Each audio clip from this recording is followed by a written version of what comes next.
Hello and welcome to the Filmmaker's Playbook. My name is Jason Branagan and this is a podcast all about filmmaking. My guest this week is producer Alex Jones. Alex started her career in the AD department where she worked on shows like Game of Thrones, Dreadful and Vikings. Her most recent work is producing high-end television drama such as Penance, Witness Number 3 and The Night Caller. Her latest show, The Hardacres, is currently airing on Channel 5. Today, Alex takes us through her career to date and talks all about producing great telly. I hope you enjoy today's episode. Thank you for listening. Alex Jones, welcome to the Filmmaker's Playbook. Thank you for joining me. Thanks for having me. I'm really looking forward to talking to you, especially knowing your work and having got to see you work on The Night Caller with Dermo. Indeed, yes. Before we get to producing though, I believe you started your career in the AD department and I would love to know how you came to ADing. Well, I actually did performing arts in college. So at one point I did think I was going to go down the acting road, which I laugh at now. And I just finished college and I was working in a bar in town, as you all do at that stage. And one of the guys I was working with in the bar was involved with an extras agency. And he said that they were looking for stand-ins for a film that was going to be shooting later on in the year. So I went and met the ADs for that job. They were actually English ADs. And I got that job. And then I basically just sort of went from there. I mean, as a stand-in, you're basically a trainee AD. So, running around, getting tea, locking off roads, all very glamorous.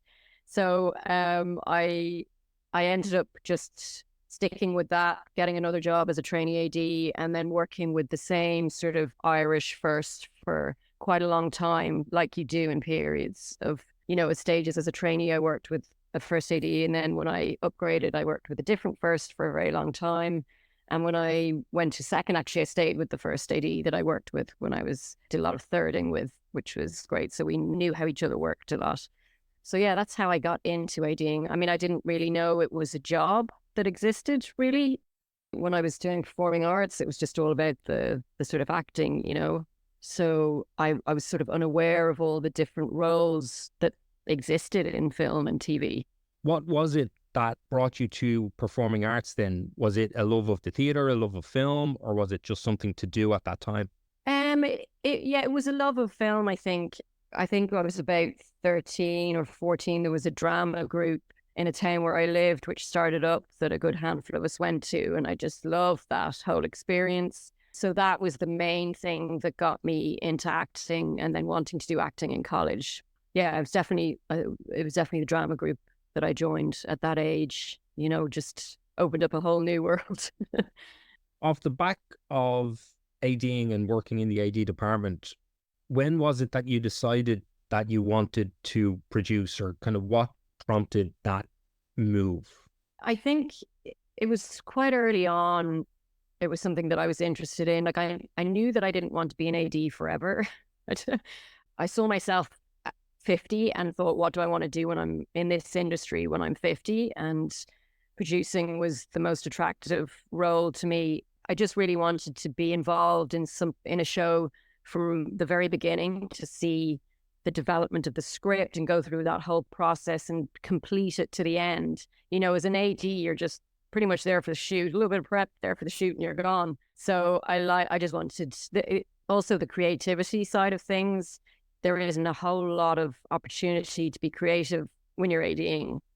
Hope that's okay to say. I mean, you can set beautiful background action and it can work amazingly, but it's just different, being a producer, the creative juices that you get to get flowing when you're doing that compared to ADing. So yeah, I think from quite early on, I wanted to produce, but I wasn't really brave enough to take the jump for longer probably than I should have, because I ended up working consistently, luckily, which was fantastic. And I worked abroad for a while and then had babies and all that stuff, trying to fit all that in. And then finally I sort of made the jump to be a full-time. I mean, obviously I did stuff on the side while I was ADing. I produced shorts and tried to sort of do as much as I could while I was ADing.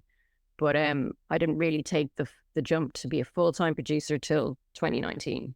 You mentioned maybe not being brave enough for a period of time. What was it around that time that gave you the courage or the impetus to go, okay, now's the time and I'm going to dive in?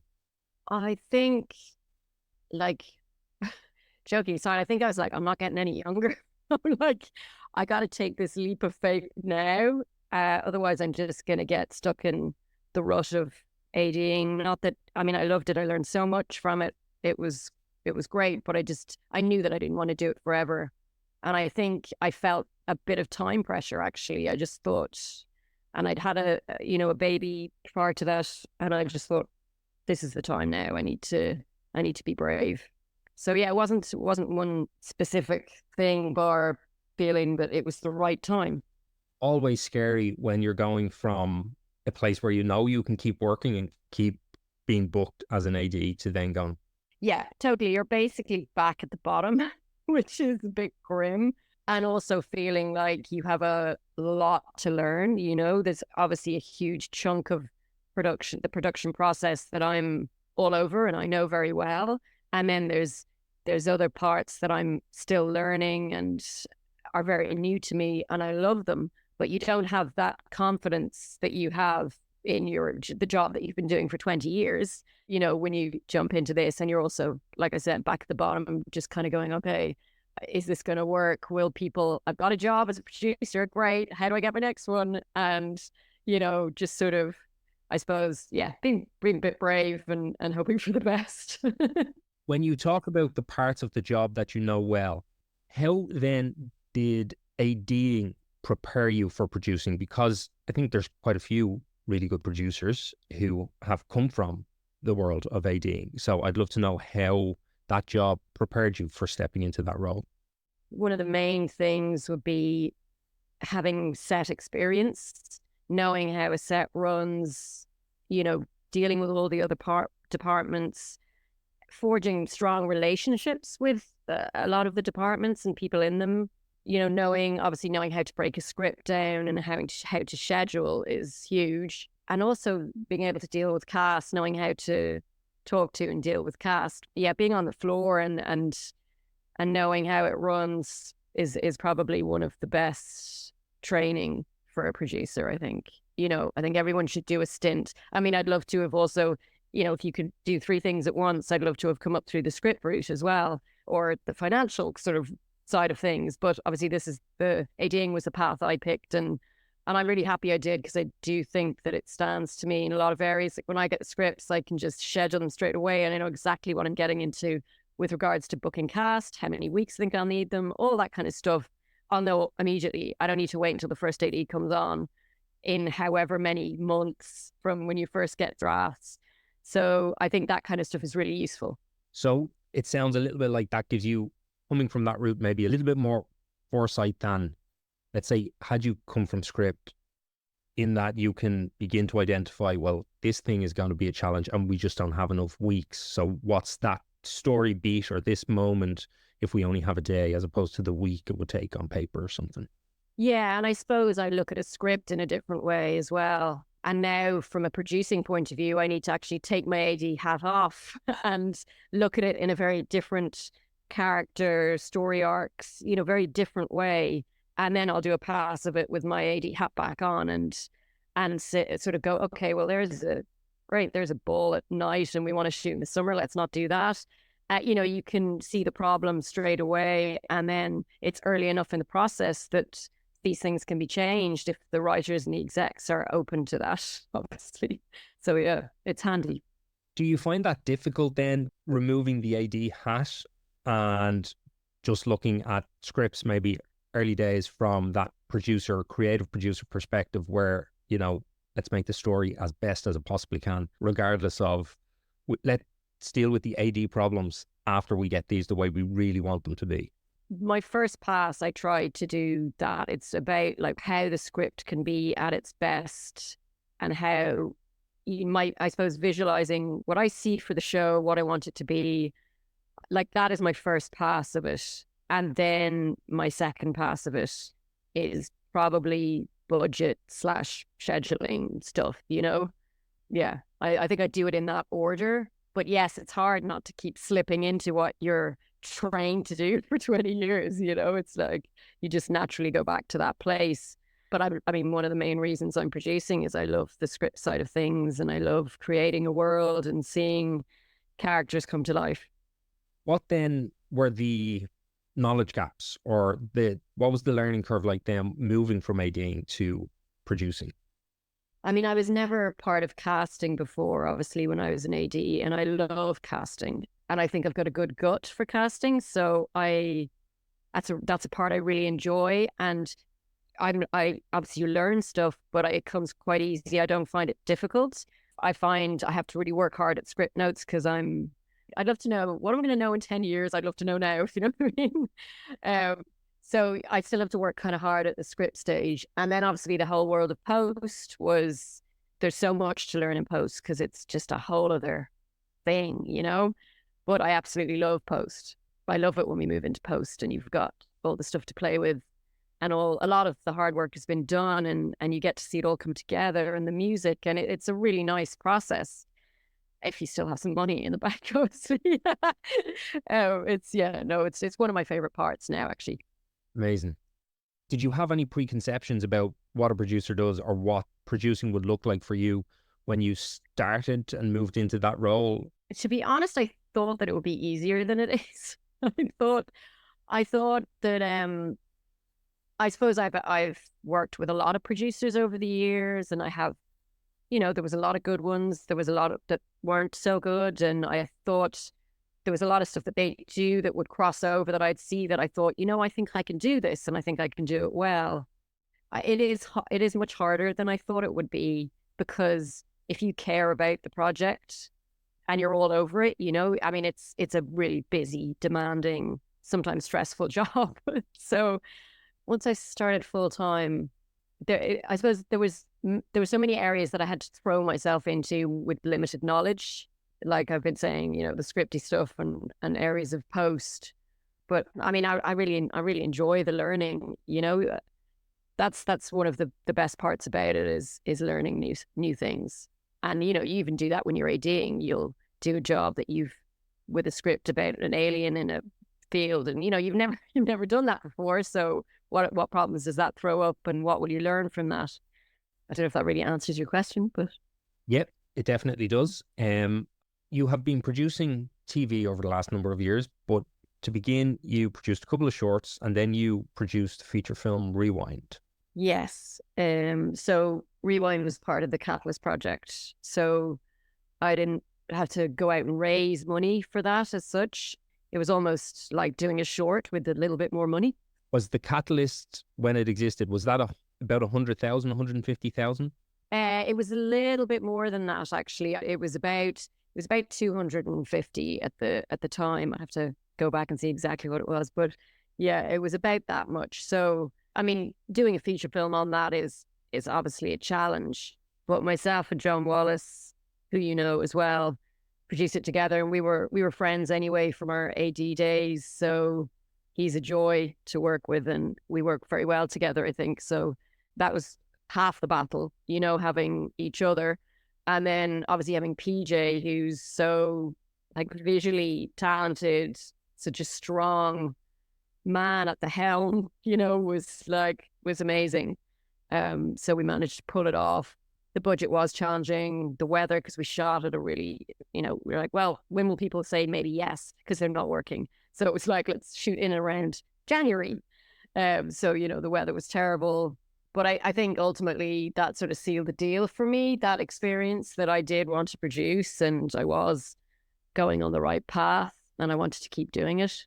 You mentioned it was a little bit like making a short with more money. Is that kind of what that process felt like then, kind of not having to go out and, I guess, cobble together finance and being able to just go and do it? And I think when John was on, John spoke, PJ editing the film in his kitchen and stuff like that as well. What was the overall process like? Did it feel just like a bigger short, or did it feel like a big leap?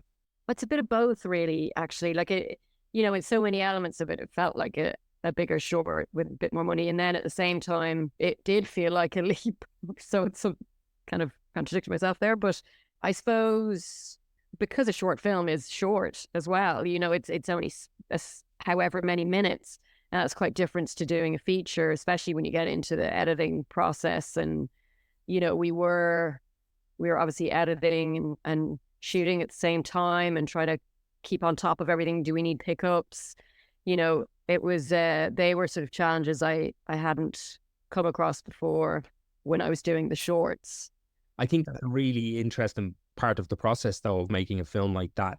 The idea of trying to stay on top of your dailies, cutting them to see what you're missing so that you can pick them up immediately because there's not the budget for a couple of days maybe at the end, which, correct me if I'm wrong here, I feel is kind of the way TV runs, because oftentimes there isn't pickup days. So yeah, I've never done pickups in TV.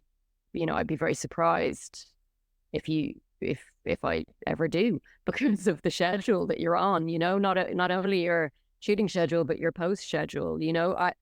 I mean, what I try to do is if we're doing blocks, I'm seeing assemblies of the whole episode and I'm getting the next block to pick up little things going along if we need them. But then obviously you run out of road with that when you're on the last block. But you just need to make sure that you're on top of your assemblies and that everything's making sense story-wise and there's nothing missing, But yeah, I do try and stay on top of that pickup side of things. But we did actually on Rewind, I remember we did a couple of days of pickups, actually. To jump forward just for a moment to TV land and making those shows, is there a way then, best case scenario, you're seeing your assemblies and everything's there and there isn't things you need to pick up, is there a way that you like to work or collaborate with your directors, be it block directors or someone who's over the entire show, to best case scenario make sure that when you're going into the day you're getting all your coverage, we're not leaving things behind? Yeah, I mean, it depends on your director, I think, a lot of the time, and how they like to prepare for their days. Don't want to jump around too much, but obviously prep before you even start shooting is definitely the most important part of the process. Like, you have a really good intensive prep where everything's covered and you've discussed everything, you go into the shoot quite relaxed, she says. But you do, you kind of go, there's no reason, of course you're going to get curveballs with the weather and whatnot, but most of the time you're like, we feel very confident because you've gone over absolutely everything. And once, some directors like to obviously have their shot lists and be very prepared in that way. Some other directors are a little more free with their they don't like to be locked into shot lists. But I mean, having, of course you'd have chats with your DP and your director sometimes in the morning if there's a day you're worried about. Your first AD is vital in that situation as well. But I tend to manage to pick people when it comes to DPs and first ADs in particular, because sometimes I might come in a little late in the day and the director might be already on board. But I will tend to try and put people together. That triangle of people is so important, that ideally that they get on really well, and for me to know that they work well together, that's key. And then I just trust them. At some point you've got to just trust the people that you've hired. And I have absolute trust in the people I hire. I think they're absolutely wonderful at what they do, Prior to starting the podcast, I hadn't heard people refer to these triangles, and more people mention these different kind of triangles of people, and they all seem to overlap and maybe interconnect. But I think it's just great analogy in terms of those relationships. Yeah, I mean, you have, I suppose it's like loads of triangles off each other for me, if I'm a center point, because I do have a sort of a triangle with the writers and the execs as well. And then there's me and the various other HODs.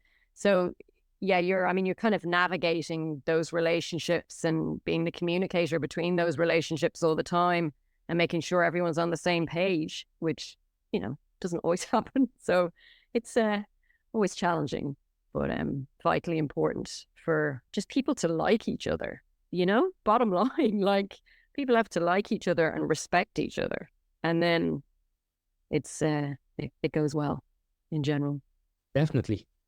It's hard. People may think it's super glamorous, but It's hard. So Yeah. it's good to be working with people you enjoy.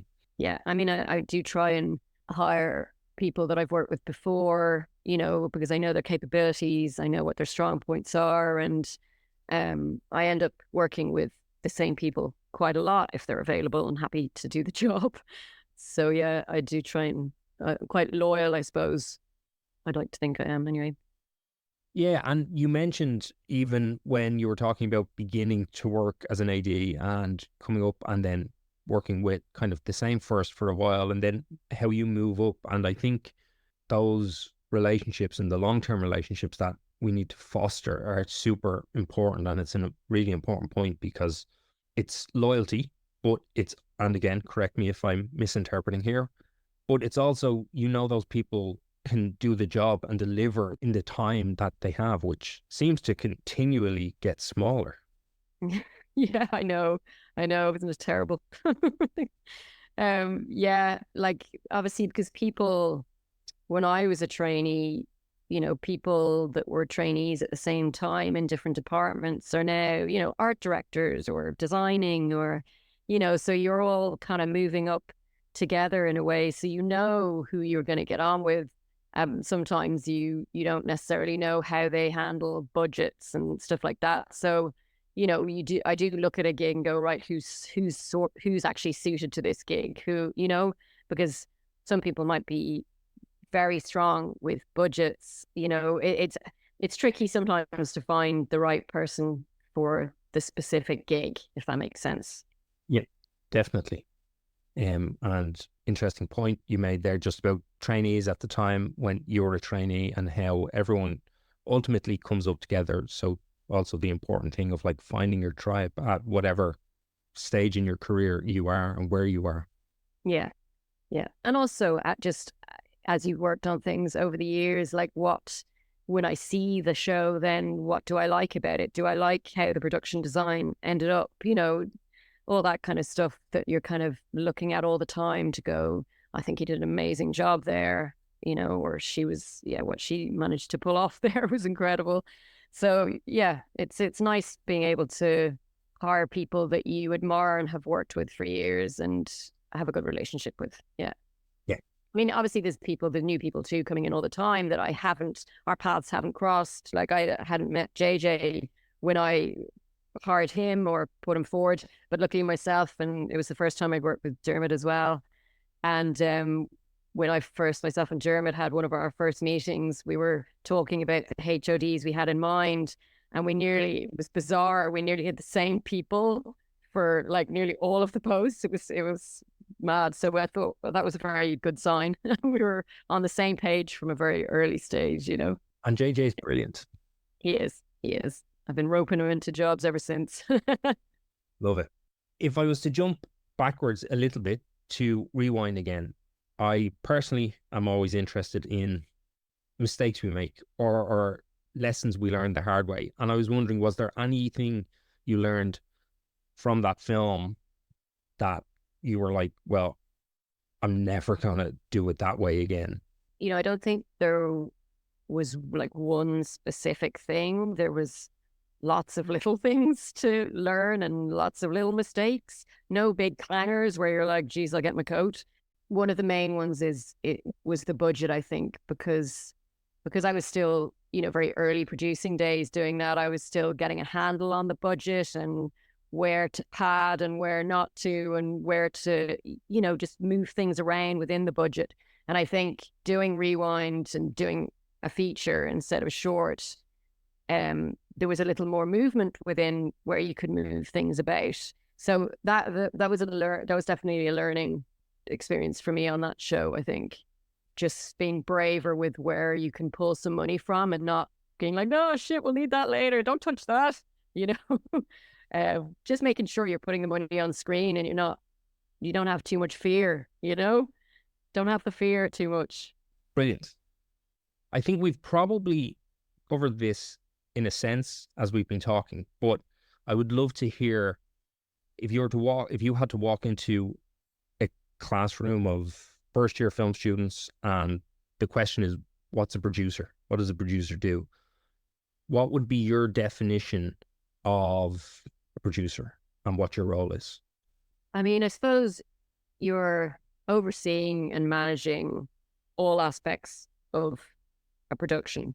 You know, you work closely with the writers and the executive producers in the early stages of development. And then you're the link between those people and the director when they come on, and making sure that the communication line, the lines of communication are open between all those people. I mean, communication is key, being respectful towards the people you're working with as well.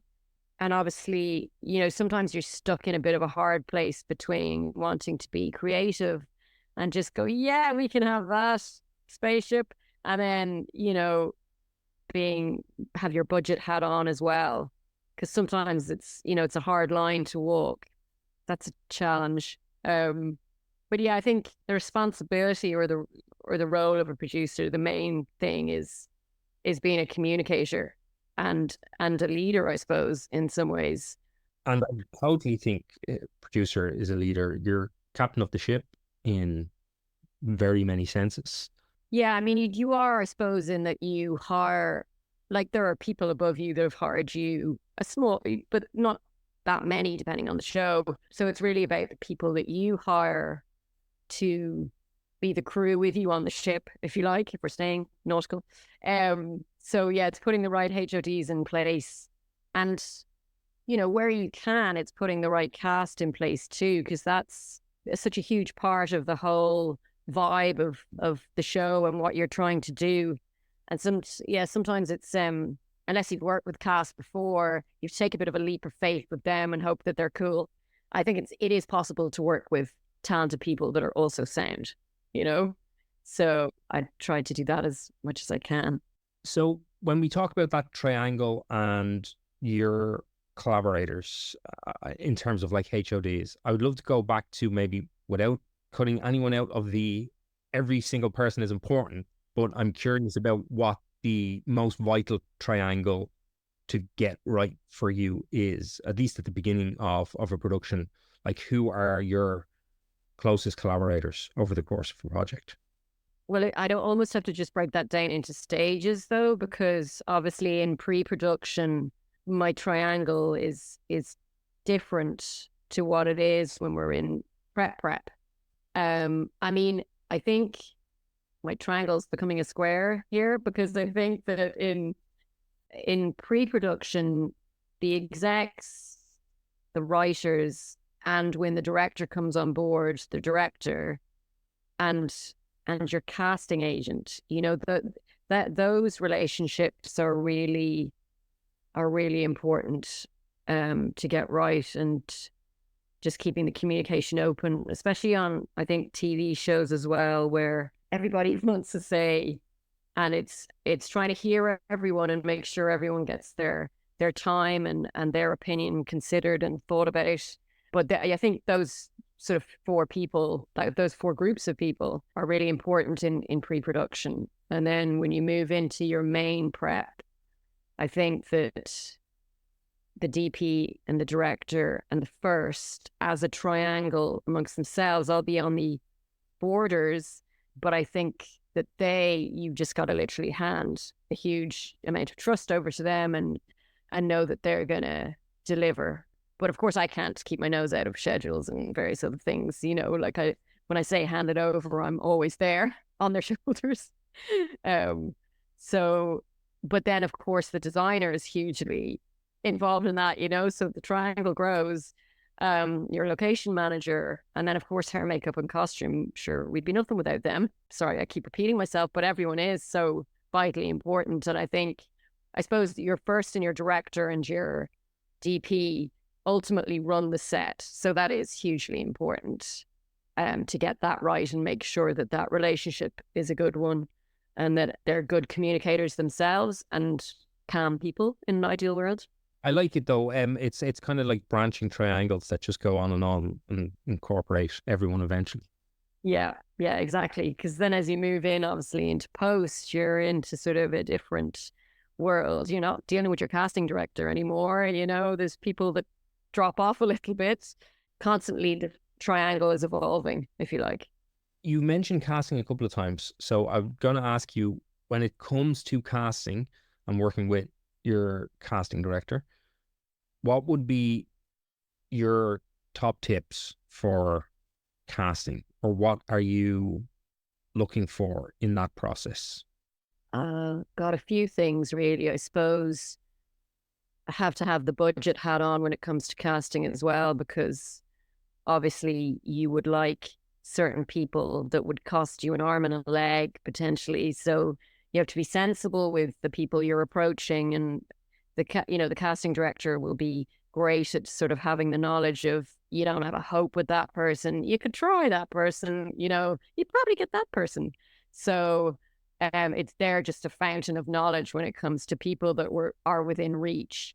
And while I like to come up with my own lists for who I think will be good for roles, I love seeing their lists, and the director will have different lists sometimes. And, it's really interesting sort of whittling them down and finding the right people for the role. Sometimes it's amazing how you just see 10 tapes and one person just stands out immediately, and generally you hope that everyone's on the same page about that person. And they're not. No, the other guy's way better.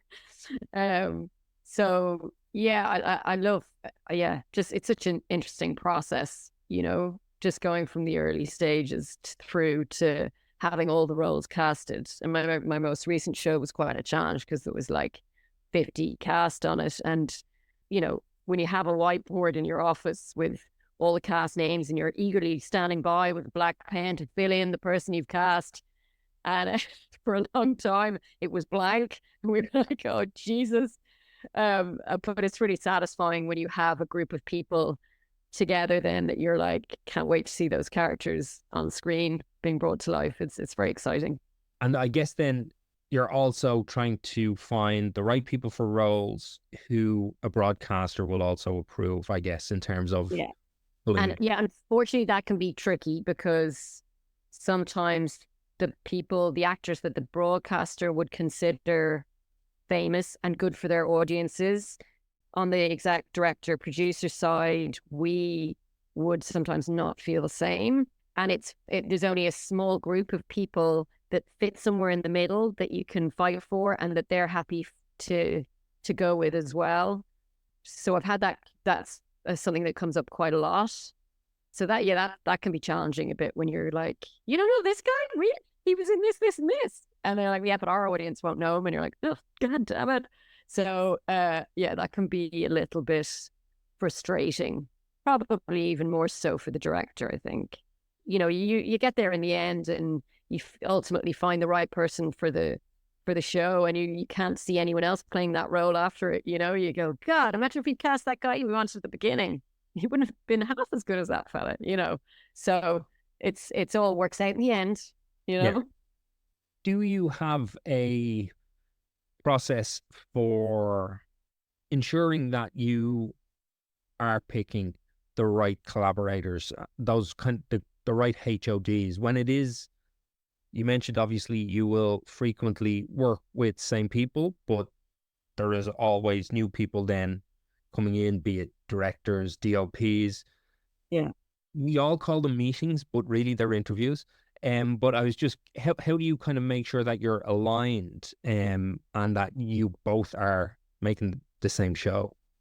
Yeah, I mean, before working with someone that I haven't worked before, I will make a lot of phone calls. I'll do a lot of research into what other people's experiences have been with that person. I will try and meet with them again before hiring. If the first time we met them, if the exec was there, I'll ideally try and meet them on my own just to make sure that we will get on.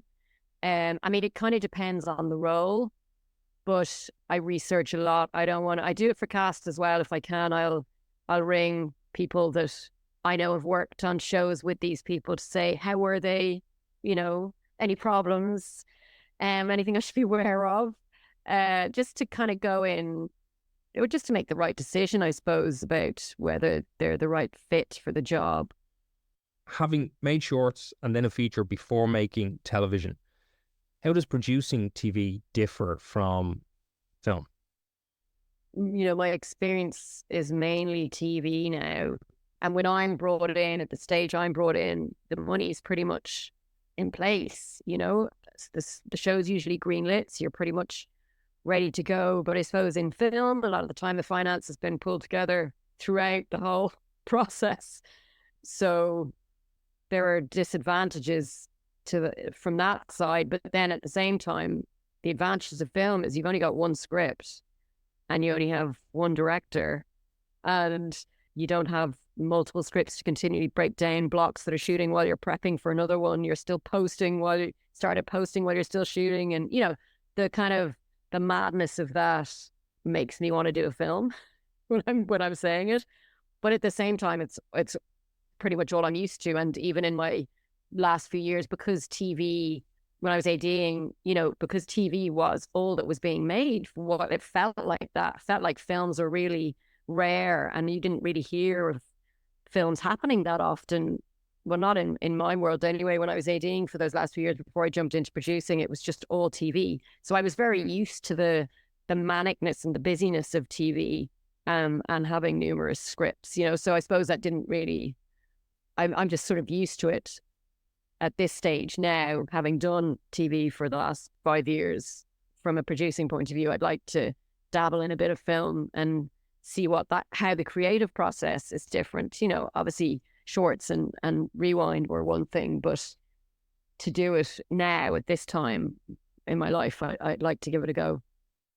I often think as well, one of the joys of telly is you could shoot something at the beginning of a year and it could be broadcast at the end, and you get to experience what an audience, how they connect or possibly don't connect with it.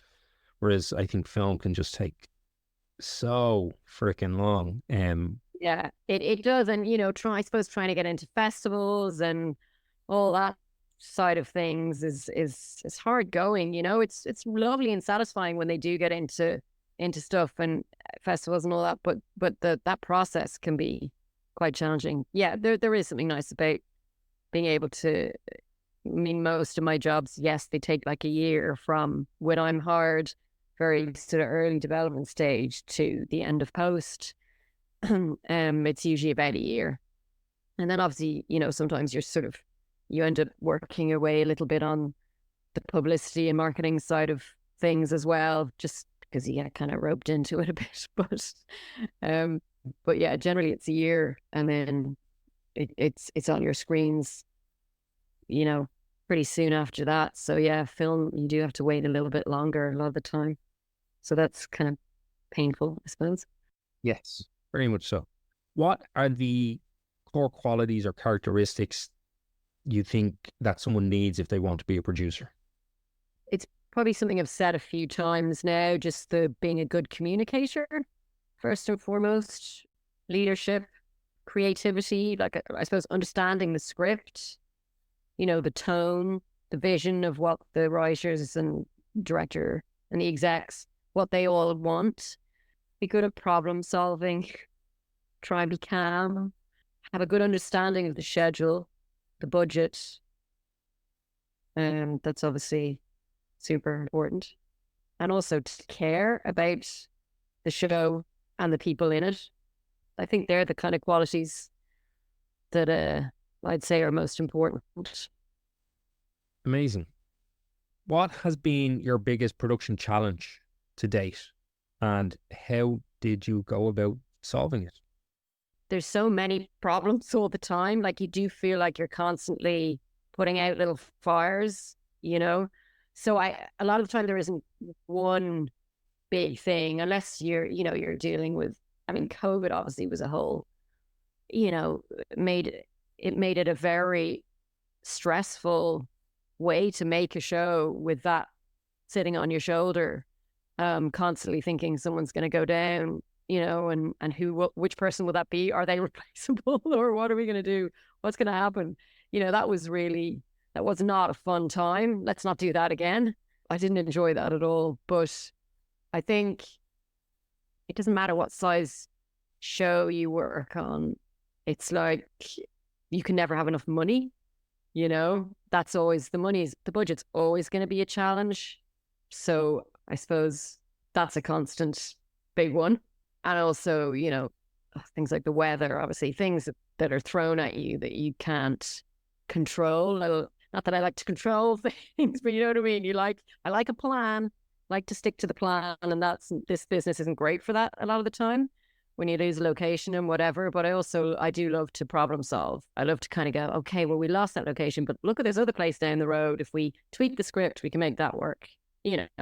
Stuff like that is kind of fun in a challenging way as well. Might not think it at the time, but looking back on it, you kind of go, well, actually, we ended up with a much cooler place because of that horrible problem that happened, If you're open to the curveballs, you can always find a way to make them work for the betterment of whatever it is you're doing.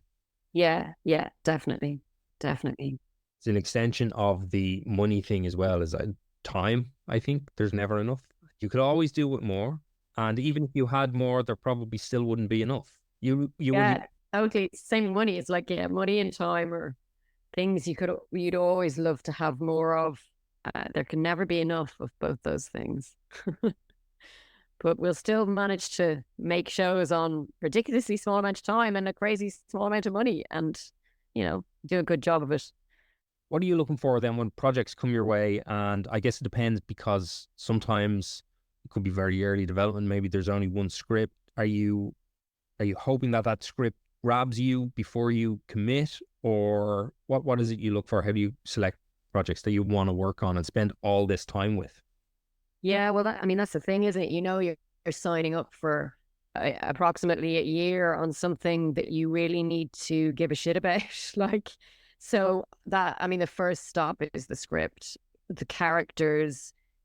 Does it grab you? Is it something that you want to be involved with? Who's involved production company wise? Who are the people that you're going to have to deal with for that year?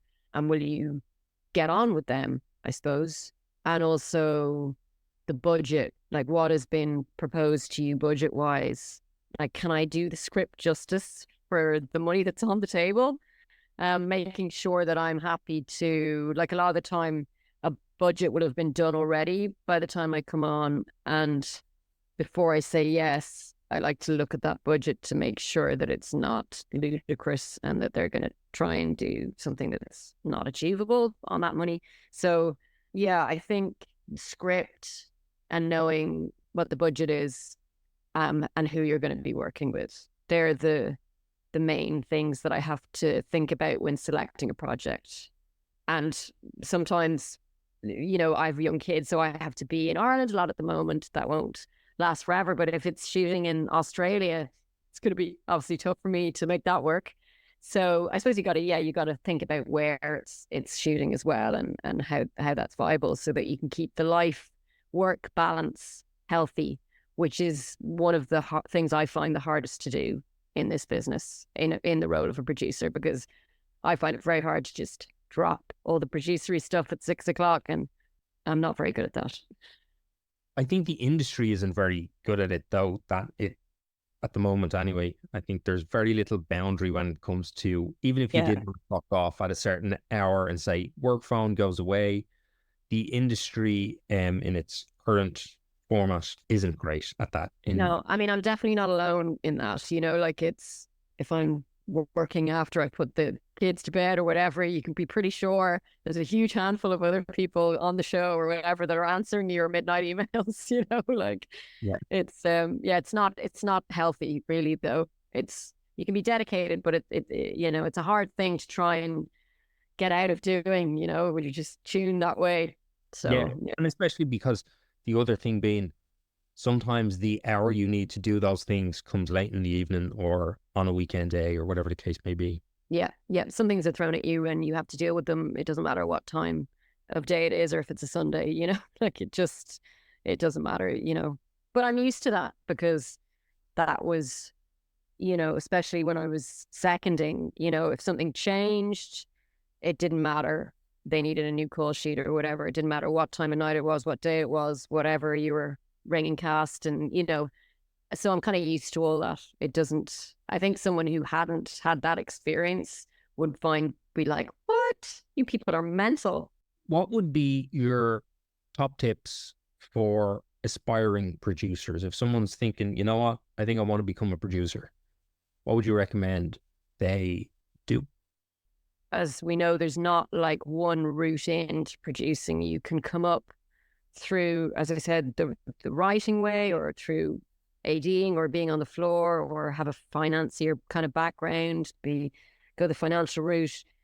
I think it is invaluable to spend time on the floor, and get to know how a floor runs. That would be one of my main tips. So whether somebody, whatever route they're coming up, try and just get some experience on the floor. As a trainee AD, as a trainee locations person, whoever, whatever department, it doesn't really matter once you get to observe everything that's going on. I mean, ADing is sort of invaluable because you are overseeing, you are liaising and overseeing with every department. You're not just in the art department worried about the prop, or in props worrying, you're not just looking at the props. It's all about the overview of the whole show. And that's just so vitally important when you become a producer. So yeah, spend time on the floor, getting to kind of know how it runs, getting to know cast, how to deal with them, crew, learning what every department does. That would be one of my main tips, I think. I mean, I didn't go the route of doing producer courses, and I wasn't sitting in a room. I think most of my experience has been out. Not that there's nothing wrong with having that as well. If I'd had time, I probably would have, but I just didn't. So I was working the whole time, so I was always out there on set or at base. That may kind of answer my next question, which was going to be, can you recommend a resource for aspiring producers? Was there any books or anything that you read when it got to the point of like, oh, I don't know how to do this thing, I need to research this and figure out how it's done? Or again, the resource may just be get on the floor and watch something being made. Yeah, and like reading lots of scripts was actually, I'm sure, that has helped in some ways. Just being able to read scripts and the layout of a script and how characters are written and the arc and the story, all that stuff is really good to do. I mean, like, I didn't read a huge amount of books when I was working because I wanted to sleep. I was like, I need sleep. But I used to watch lots of films and TV, like I still do. I just watch stuff all the time to go, what do I like about that? Oh, I'd love to try and do that. That looks amazing. Or, that was definitely, just watching shows definitely is really good to do. Because you know then what type of show you want to make as a producer. So watch lots of TV. So what is coming up next? So I've just finished a new period drama for Channel 5. We delivered to them a couple of weeks back, and we just had a press launch. It's called The Hardacres, and it's a rags to riches story set in Yorkshire in the 1890s. So yeah, we're all pretty excited about it. It's a real kind of, it's got heart, it's got warmth, it's funny. The characters are fantastic. You love them from the word go. Yeah, it's just a show that I think will be a bit of a crowd pleaser, I hope. So it's due to go out at some point in October. We don't have a date yet. But yeah, hopefully it'll do well, because it was fun making a period drama. It's obviously quite a challenge to do period in this modern world when you're point to camera and you've just got modernity everywhere. So it was challenging, but it was great fun, great cast and crew, and we actually had good fun making it. Brilliant. And I love that you got to make a period drama at a time when so many people seem to be saying, oh, can't do period anymore because of the costs. Yeah, again, I'm surprised we managed to pull off what we did, or like Derek Wallace, our production designer, just did an incredible job. And Alison Byrne, our costume designer as well, huge amounts of cast, extras, obviously. It looks like $1 million. Like, it just looks so much more than we actually made it for. So, every department played a blinder, But yeah, you don't really see there aren't really, there was a time where we were falling down with period dramas and there's been a bit of a lull. So it's nice to see something coming in again, and also for it to be about the kind of underdogs. It's just not the posh people in the posh houses. It's a real workers' story, and it's lovely to see that side put onto screen, which you don't see very often. You don't see it enough, not nearly enough. Yep. And I know a bunch of the incredible people who worked on it, so super excited to get to watch it when it's Yeah, I'd love to see what you think. It'd be great to get your thoughts on it. Hopefully it'll run for many seasons. Yes. Yeah. Fingers crossed. Absolutely. Alex Jones, thank you so much for taking the time out of your day and talking to me. I've had a blast. It's been lovely. Thank you for talking to me. And that's a wrap on Alex Jones. Thank you for listening to the Filmmaker's Playbook. If you're enjoying the show, please follow and rate us on Apple, Spotify, or wherever you get your podcasts. If you have feedback, questions, or topics you'd like me to cover on the show, please put them in the comments section on our Instagram page at the Filmmaker's Playbook Podcast. You can follow me on Instagram at Jason Branagan Director, and you can follow Alex on Instagram at Miss Alex Jones. Join me next week when I talk to casting director Wayne Linge